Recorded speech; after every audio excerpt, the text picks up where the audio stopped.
turn around, you'll see many more.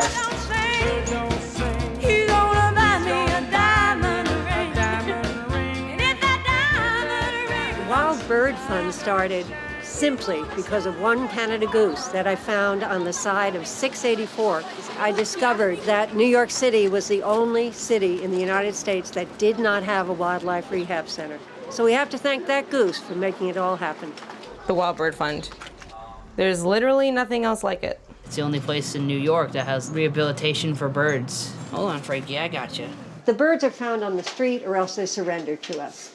The person who comes in with the bird in hand. So I was walking from Penn Station up to work at Rockefeller Center this morning, and I saw this beautiful bird, and I thought, I can't walk past this bird, I have to help him. Primarily, we're funded by the people who walk through that door. Everybody that works here is just so devoted, and they care about each little being. And that's the way to make the world a better place, is to care about each little being. All the staff has a rehab license. There's a set of string underneath the third digit that's stopping that from moving. I'm a veterinary technician at the Wild Bird Fund. So this is a stringer. The string is all tangled up around his foot. After he's done, he'll feel so much better, and that's what we're trying to do.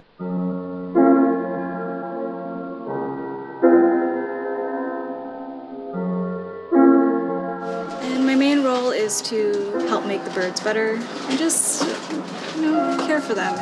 I'm a volunteer of the Wild Bird Fund. I like birds, and so that's why I came here. We need our volunteers to keep this place running. It takes a village. Every day I experience something new, and I feel like every person here is experiencing something that most people wouldn't even get to experience in their everyday lives.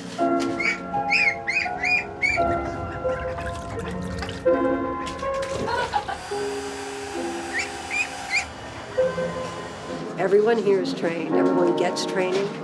They go off to graduate school. They go on to vet school. They go.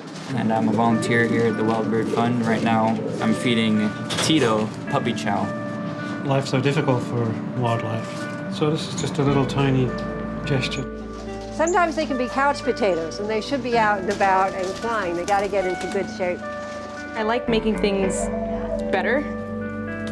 The Wild Bird Fund is very important because it's a force to sort of counteract the destruction that we're bringing to these birds. I like this. I like doing this. This is fun because it's, you're really doing something directly to help them. And people say they're just pigeons or like flying rats or whatever, but they are smart. This bird is adoptable. So they actually make lovely pets. They're kind of like cats, where it's like, pay attention to me, and then you get close and they're like, ooh, don't pay that much attention to me. Some of them aren't capable of eating on their own at the moment. And then once they get better, we don't have to do this anymore. Once they get in that pool, they're in their element, and life is good. Today, I think he's coming off antibiotics. We treat everything. We're sharing the city with the birds, and we should treat them like our neighbors because that's what they are. I just really love animals. I really do. I think empathy is something we can all have more of, and it wouldn't be a bad thing. Make sure whatever you're doing for a purpose. Just do it. Just keep on doing it. About 50% of the birds that are brought to us, we successfully rehabilitate and we can successfully release them into the wild. All right, you want to grab one, Noah? Fantastic. All right, this way. We work at a wildlife rehabilitation center, and the whole purpose is to get these guys well enough to go back outside into the wild. One other prerequisite before we release them is to make sure they can fly again. There's a place in the park we call the Pigeon Tree. So this is the tree that we're actually going to go and release all the pigeons. I'm going to just release them. We're going to release the birds.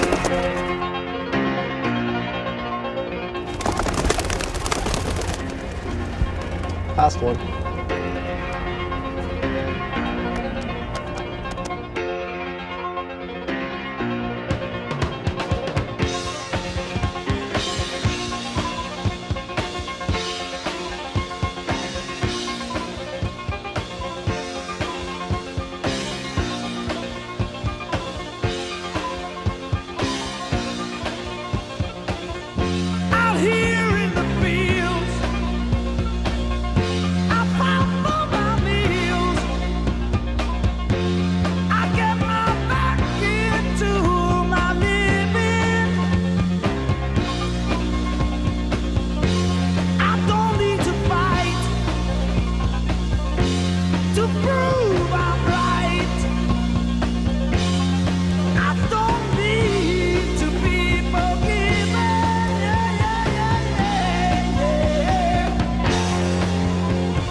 sadness is here.